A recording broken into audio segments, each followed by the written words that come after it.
এই নির্বাচনের দিনেও বহু ধরনের রিউমার ছড়ানো হতে পারে। আমরা জনগণকে আহ্বান জানাবো, 11 দলের পক্ষ থেকে কোনো সুস্পষ্ট বক্তব্য না যাওয়া পর্যন্ত এই ধরনের কোনো বিভ্রান্তিমূলক কথায় মোটেই কান দেবেন না।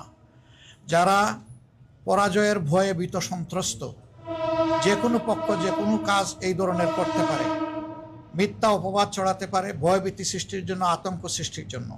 কিন্তু না, সব কিছুকে জয় করেই ইনশাআল্লাহ আপনারা সেদিন আপনাদের ভোটাধিকার প্রয়োগ করবেন এবং ভোটের রেজাল্ট হাতে না নিয়ে আপনারা কেউ ফিরবেন না।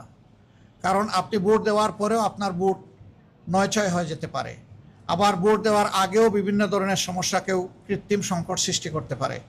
এই সব কিছুকে আমরা বিশ্বাস করি এই বীর জাতি মোকাবিলা করেই ইনশাআল্লাহ 12 তারিখের নির্বাচনকে সফল করে তুলবে এবং সেই নির্বাচনের মধ্য দিয়ে যে সরকার গঠিত হবে, এই সরকার হবে নতুন বাংলাদেশের সরকার। এ সরকার হবে জন আকাঙ্ক্ষার সরকার। এই সরকার হবে কৃষক, শ্রমিক, মেহনতি জনতা সহ মুটে মাঝি মজুর সকলের সরকার, সকল শ্রেণী পেশার মানুষের সরকার, নারী পুরুষের সরকার, শিশু আবাল বৃদ্ধ বনিতার সরকার। এই সরকার কোনো দলের হবে না, এই সরকার কোনো গোষ্ঠীর হবে না, এই সরকার কোনো পরিবারের হবে না, এই সরকার হবে জনগণের সরকার ইনশাআল্লাহ।